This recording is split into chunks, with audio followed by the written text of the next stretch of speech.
I'm Sasha-Ann Simons, and this is Reset. As you've been hearing on WBEZ, the 47th presidency has begun. President Trump will soon start to sign what's expected to be a flurry of executive orders that'll change the direction of government and the direction of the country. Last hour, he was sworn in the Capitol Rotunda. He also delivered his second inaugural address, which talked about unity, but also included many of his partisan plans. Later this hour, historian Rick Perlstein. He's an expert on the conservative movement, one that Donald Trump has radically reshaped over the last decade. We'll also hear from Democratic Congressman Mike Quigley and Kathy Salvi, who's head of the Illinois Republican Party. First, we kick things off with Chicago Mayor Brandon Johnson to discuss what the new administration could mean for our city, especially after news over the weekend that immigration and customs enforcement agents are expected in Chicago tomorrow to begin what Trump has called mass deportations. Welcome back to Reset, Mayor. Hey, thanks for having me, and Happy New Year. And of course, good afternoon to all of our wonderful Chicagoans.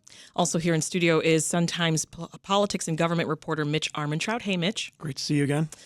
So, Mayor, after Donald Trump's reelection, I remember you said, quote, Chicagoans can be assured that they have a mayor who will not bend, who will not break when it comes to protecting our city, our values, and our neighbors. You went on to say, when it comes to fighting back against any hate, we will not flinch. Now that Trump's been sworn in, he's our next president. Tell me what those words mean to you today. Well, what they mean is that the soul of who we are as a city, that soul is comprised of a Haitian immigrant and a Potawatomi woman, a city that has been established through this incredible love story of diversity. And so whether you are an immigrant, a migrant, someone seeking asylum, a descendant of slaves, that this city has been stirred by a very collective, comprehensive experience. And we will remain who we are regardless of who's in the White House. And so that means we have reaffirmed our commitment to being a sanctuary and a welcoming city. We have reaffirmed our commitment to public education and to environmental justice. We have reaffirmed our commitment to building more affordable homes and investing in our young people and building economic opportunities for working people. And we have certainly reaffirmed our commitment to building a safer Chicago for everyone. Back on the campaign trail, Trump promised that on day one, he would launch the largest deportation in U.S. history of people who are here illegally. And here's what he said this morning in his inauguration speech. All illegal entry will immediately be halted, and we will begin the process of returning millions and millions of criminal aliens back to the places from which they came. Now, this is in direct conflict with what you just alluded to, which is Chicago's Welcoming City Ordinance that prohibits police from coordinating with federal immigration enforcement. Can you elaborate for us on specific steps that the city is taking beyond the ordinance to proactively protect against this threat of mass deportations? Well, the law is the strongest affirmation of our commitment to protecting residents in the city of Chicago. You know, we are coordinating with all of our sister agencies and our city departments, including our police department, that we are not going to do the work of the federal government.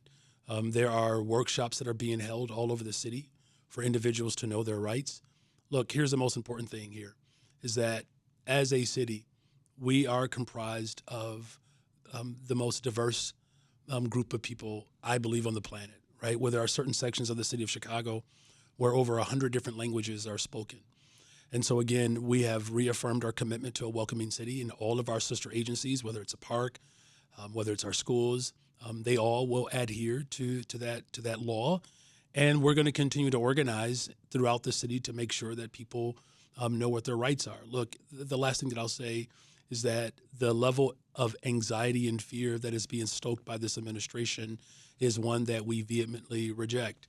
And it's not just the stoking of division around this particular issue, but keep in mind, here's someone who said that he doesn't believe in public education, and privatizing our schools, we know in Chicago, has been detrimental and harmful. Yeah. He doesn't believe in climate change. We have a rebirth of the Department of the Environment here in Chicago. 20% of the world's fresh water is right in our front yard. So again, it's making sure that law and codification is strengthened, but it's also ensuring that our sister agencies, our departments, and our advocates are working together, from our Deputy Mayor of Safety, Deputy Mayor of Immigrant, Migrant, and Refugee Rights. Yeah. All of that coordination will continue to happen throughout these next 4 years.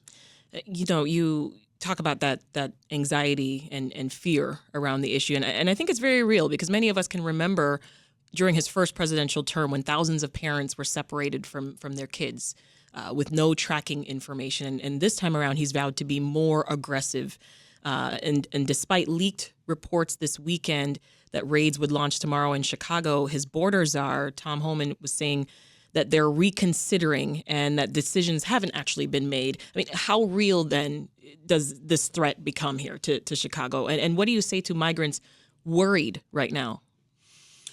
Well, I take the president's threats seriously, as we all should, right? Here's someone who has not only threatened the sensibility of our democracy, he is someone that has, created a great deal of anxiety and trepidation around the globe, from his, taxation proposition to how he has referred to people groups around the globe, whether you are a Haitian from Haiti, or Puerto Ricans from Puerto Rico, what he has said about Black folks across the globe.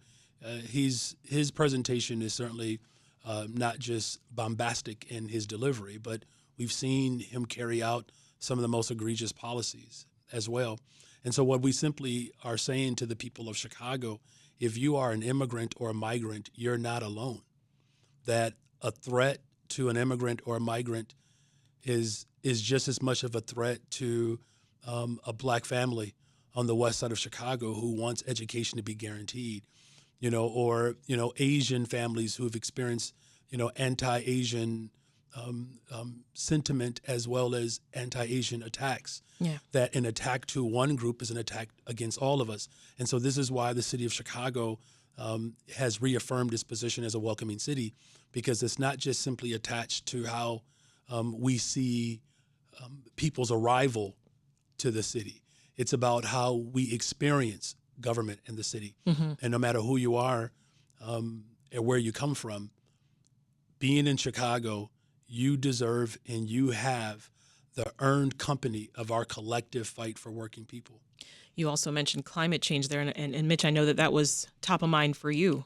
Right. So it sounds like we're expecting the president to issue an executive order removing the U.S. From the terms of the Paris Climate Accord. This is obviously, a priority of your administration. Does this affect the way you're going to have to approach issues when it comes to, federal grants and things that the city relies on when it comes to crafting your budget? Well, let me just say, as a city, we know at the beginning of this year, 100% of our public buildings, including both of our airports, will be 100% generated by clean energy, electricity, and reducing our carbon footprint on the planet. We're doing our part in the city of Chicago, equivalent to removing 62,000, I believe, cars from the road a year.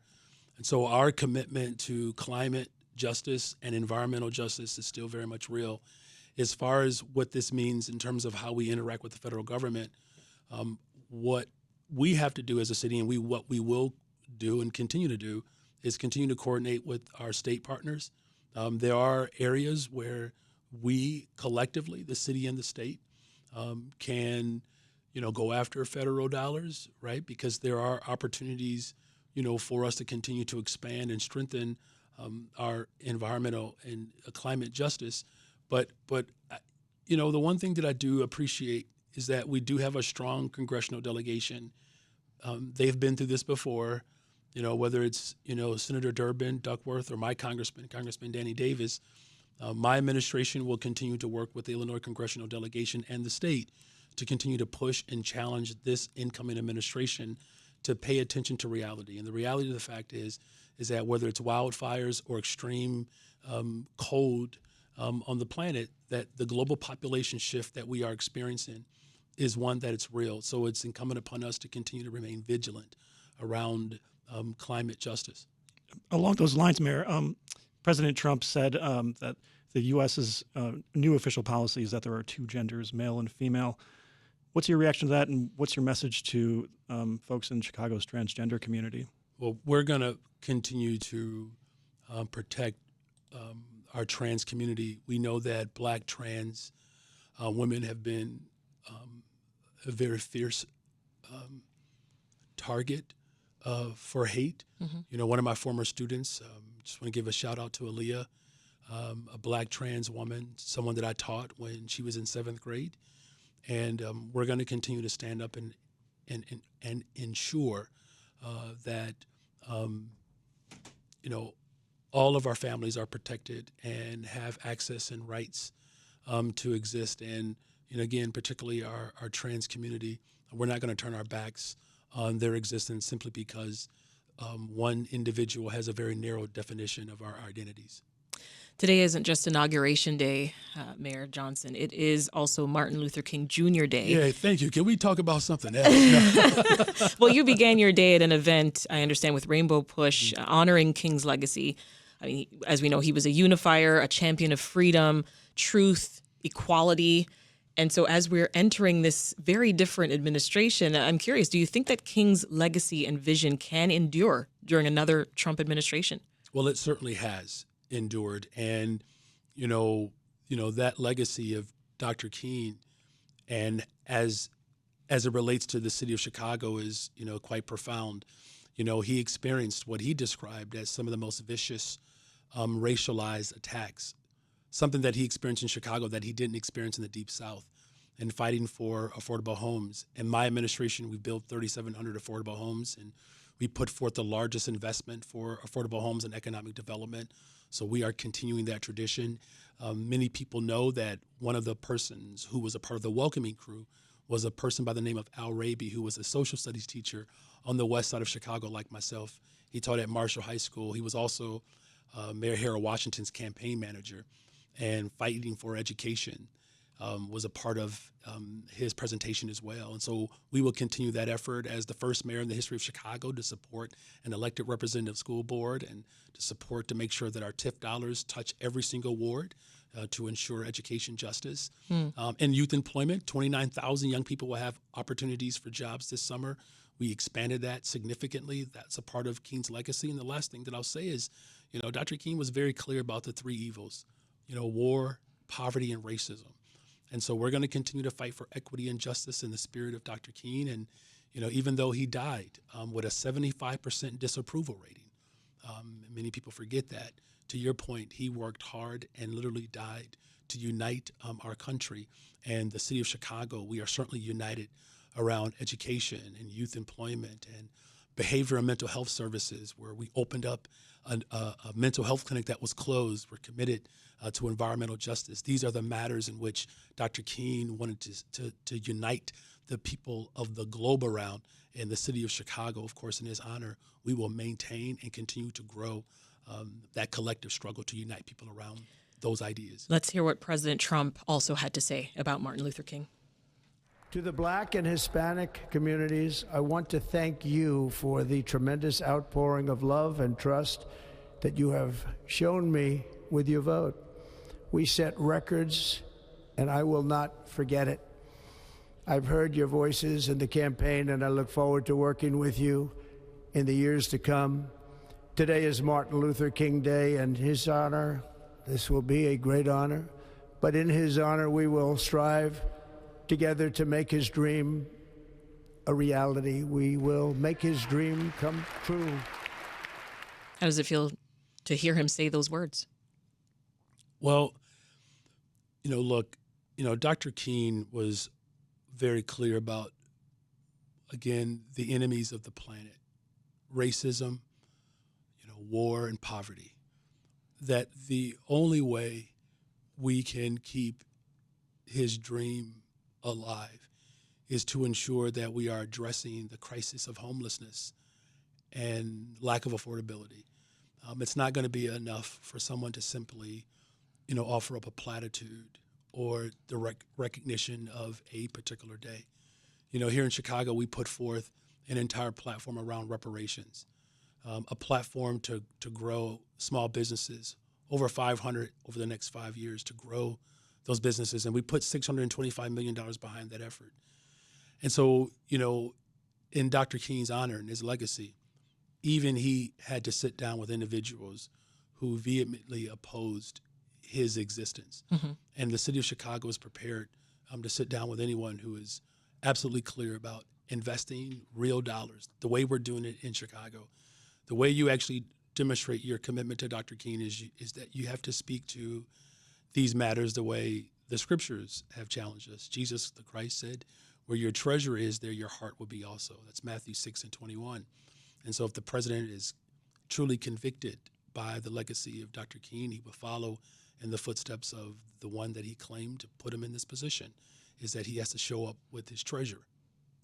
I want to go back to those sweeping executive orders that he's expected to sign today and touch back on that mass deportation topic, because it's a heavy one on lots of our minds. Governor Pritzker has also promised undocumented immigrants in Illinois that they would be safe. He shares some similar concerns to the ones that you have, Mayor. Have you talked with the governor on this topic? I mean, is there any coordination that's happening between your offices? There is. In fact, we spoke yesterday, and again, happy birthday, Governor. His birthday was yesterday, and had a chance to talk to him yesterday, called him directly. And, I'm grateful of the partnership that we have with the state of Illinois, the complementary law that the state of Illinois has that supports our welcoming city ordinance is one that is, again, a shared value. What we will continue to do, and this is also what we will continue to do, is to coordinate and collaborate with the state, but we're also collaborating and coordinating with the county government as well. As many of your listeners know, the city of Chicago's mayors have not always gotten along with the county board president or the governor. That's a different scenario for me. I'm grateful to have their partnership, and whether it's, again, making sure that people know their rights, making sure that people understand that there are laws that protect their existence, and we will continue to maintain those laws and strengthen them. That absolutely, it's going to take all of us to build an economy that works for everyone, and building a strong economy starts by ensuring that working people, undocumented families know that the story of Chicago, the true love story of Chicago, of immigrants, migrants, asylum seekers, descendants of slaves from all over the globe have come to the city of Chicago as a resting place, and that's what makes us the tremendous love story of the globe. Mayor, I'm curious, can you describe, what was communication like with the Biden administration, and how are you going to approach working with the Trump administration? I mean, has your office reached out yet to anyone in the Trump's administration, and how do you plan to sort of offer a hand? Yeah, it's a great question. So my communication with the Biden administration was absolutely strong. The $432 million that we secured from the federal government to respond to climate change, those families that experienced flooding within the first 6 weeks of my administration with the downpouring of the rain, the torrential rainfall.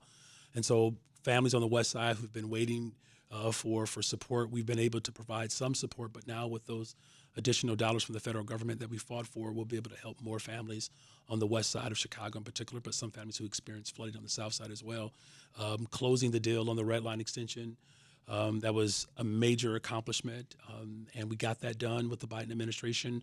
So from his senior advisor, Tom Perez, to his chief of staff and other, critical leaders within his department, had strong relationships with multiple secretaries.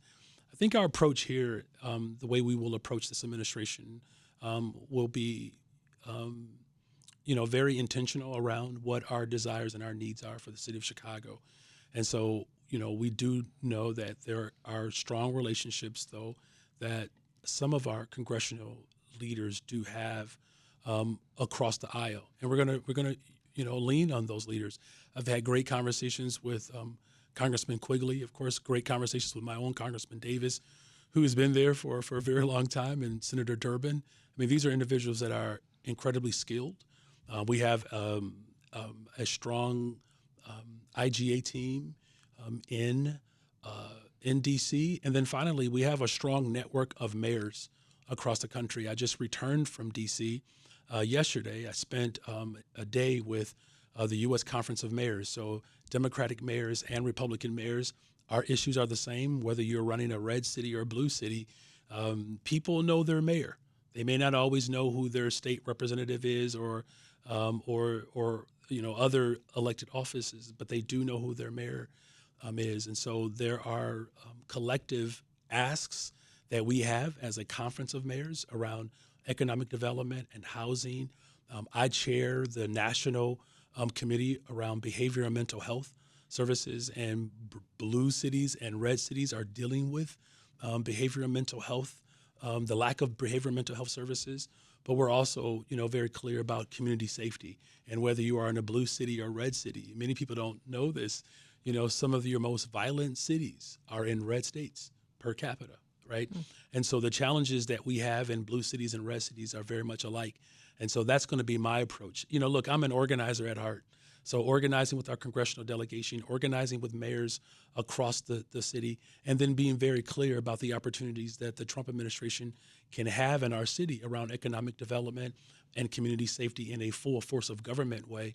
That's what my approach is going to be. I'm always going to fight and stand up for our values, because the city of Chicago, really, we will always remain firm and stand firm on our values regardless of who's in the White House. Yeah. Well, before I let you go, I want to just zoom out and look at something globally. Yesterday, a ceasefire deal went into effect between Israel and Hamas, and some hostages were freed in Gaza and from Israeli prisons. Nearly a year ago, almost to the date, you broke the tie within City Council calling for a ceasefire resolution. You got a lot of flack for it as well, Mayor. And Alderwoman Deborah Silverstein said that the move, quote, weakened the Biden administration, which had resisted calls for a ceasefire. So now we're a year later, we're seeing Biden and Trump almost fight for credit on who got this deal through. What does that make you think of? Well, first of all, I'm grateful and I'm relieved that, the hostages, or at least they're starting the process of releasing hostages, and that the ceasefire is something that we were able to actually see come to fruition. The October 7th attacks, and the October 7th attack was brutal, heinous, and it was a terrorist attack.